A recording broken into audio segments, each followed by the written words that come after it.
Trick or treat, smell my feet, give me something good to eat. Hello everyone, Vita's 832 back again. Hope you're having a good Halloween and yet lots of candy. But remember, ghosts love candy too.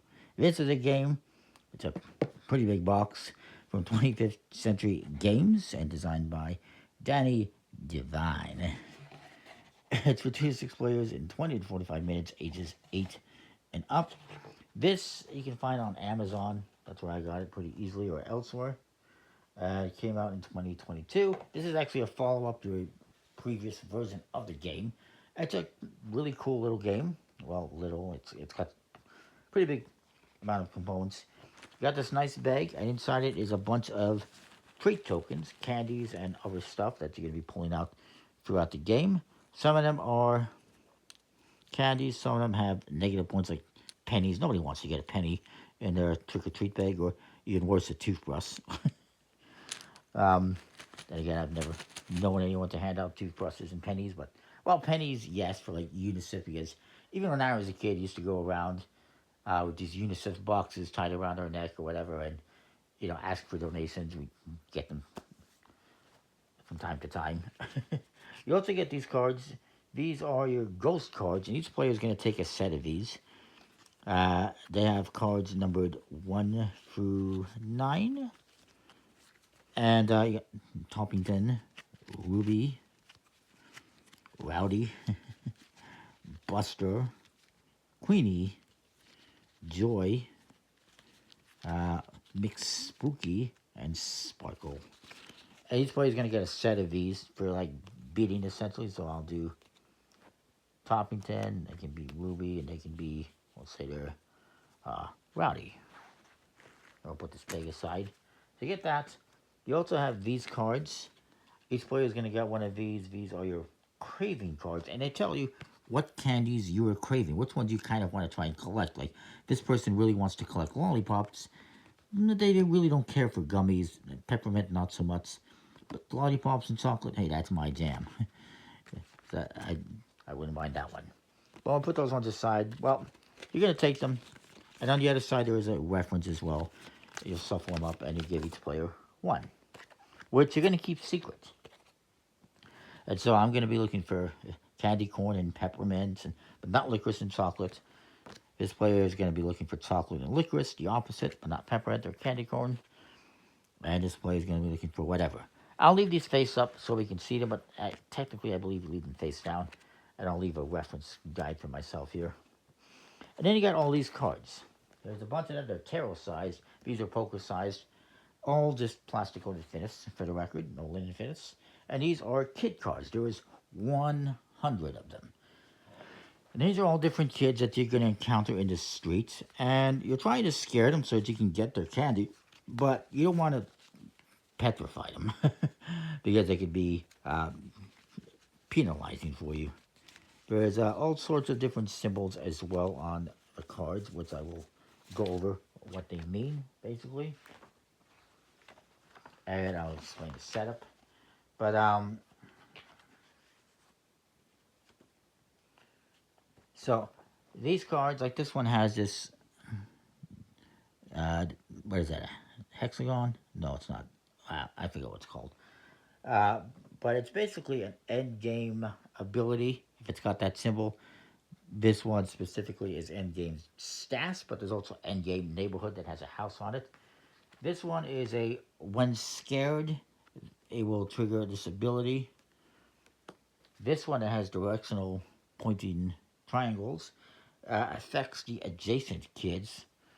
And then this one is a ongoing neighborhood or stats ability. This one is ongoing neighborhood. If it has a house on it like this one, it's neighborhood.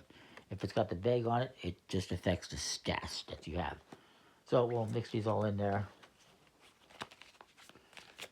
And we're going to deal out some cards.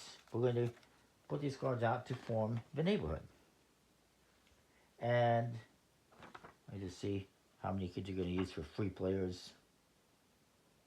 It's 6 kids for 2 to 4 players, 8 kids for 5 to 6 players. And so basically, your setup is each player is going to take a set of 9 ghost cards. I'm just going to mix these ones up face down and kind of draw them randomly. And you want to leave space in front of you for your stash. Each player is going to get dealt one of these craving cards. You're going to have it face down so that you know what you're looking for and how valuable each candy type is to you, but you keep it hidden. I just have them face up so we can see it.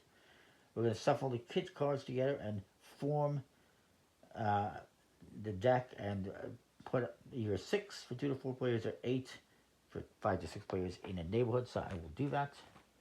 So 1, 2, 3, 4, 5, 6. And each one kind of has a different effect on it. For instance, this one says, take a treat from the discard pile or discard a treat from your stash. So that can help you get rid of one that you really don't care for or get one that you want. This one is an ongoing effect for your stash, zombie. If you get this one in your stash, do not reveal a new kid the next time you scare a kid. Instead, return the zombie to the neighborhood to replace the scared kid. I'll talk about scaring kids in a minute. They all got different abilities. You may take a treat from any kid in the neighborhood that is smiling. So pretty much some of these. You may not hunt the pig if she only has one treat, etc., etc. And speaking of the treats that are in the bag, you're going to deal some out. Give them to the kids as they go up and down the neighborhood. Incidentally, this actually shows a back design that has a mirror image back design. That's not what is depicted on there. In fact, this is the old back design, I would say, since it doesn't say Ghost Love Candy 2. This Ghost Love Candy. So, you put all these treats in the bag, as the other thing you're going to do. And you'll have a discard pile over on this side somewhere. And you're going to put a treat above every kid in the neighborhood. If you draw a junk treat, which has a -1 on it, you place it and then draw again until that kid has a candy. So let's do that. So we're going to give the adventurer, by the way, everyone just wears these costumes on Halloween, right? So he gets that. The adventurer, the zombie, gets some chocolate. The pirate gets that. They get that, which is a +5. They get a mint and a chocolate. So nobody got a negative. So again, if somebody got, if I can even find one, if somebody got one of those -1 cards, a toothbrush, for instance, like I showed you before, let's say if I drew this for this last player, they would get that, and then I would draw another one, and if it's a candy, that's it. If it's another -1, I keep drawing until they get a candy. But everyone got candy for this first round. So, how is this going to play?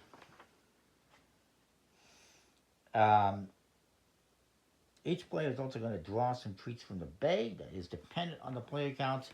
For 3 players, we're all going to draw 4 candies and keep 2.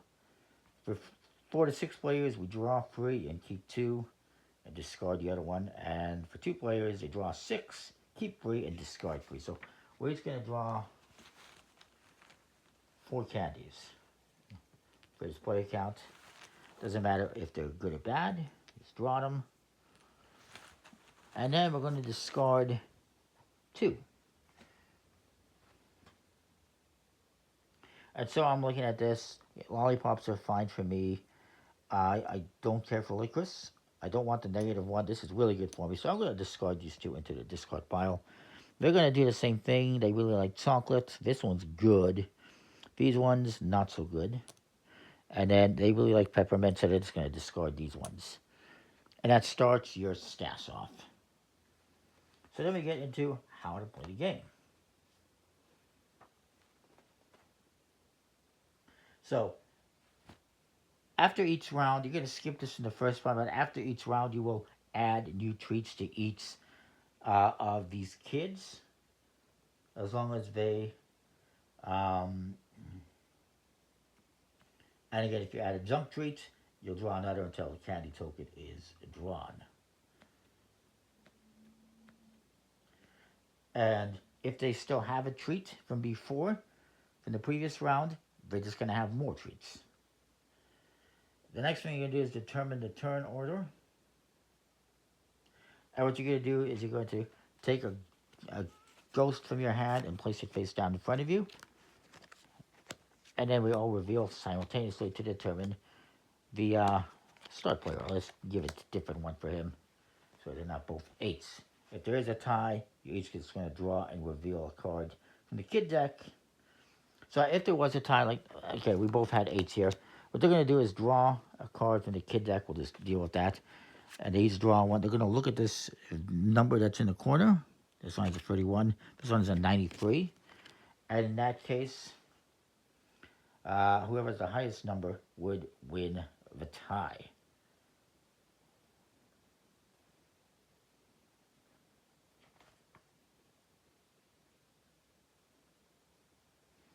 So then what's going to happen is you're going to take your turn and you're going to place your ghost to haunt a neighborhood and a kid.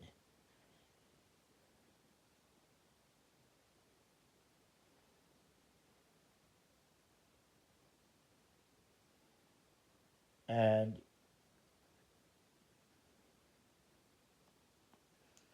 then you will resolve the kid's ability, and you can even haunt a kid even if they don't have any candy.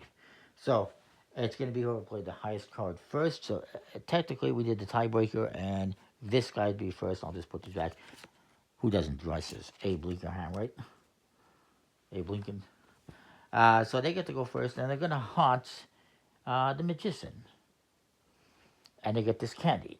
And it says the ability is before you take treats, actually, you may choose two kids, any two kids that each have at least one treat, and swap their treats. So technically, they really don't care for chocolate. So they're going to swap these two, and they're going to get the one they want, the peppermint. Then this guy's going to go, and they're going to haunt someone. Maybe they haunt the pirate. And it says, before you take treats, you may take all the treats from any kid in the neighborhood instead of the pirate. They don't want candy corn, so they're going to take this chocolate instead. And then I'm going to go and maybe I haunt the adventurer.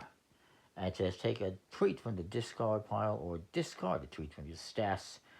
I'll take the peppermint. And then you continue.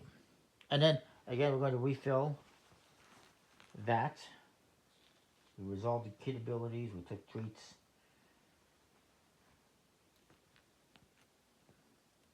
And they get a negative, so they get another one. And so some are going to have two. This one gets a negative, so they get third one. They get that one, and they get that one. And then you're going to go again. And we each reveal a card.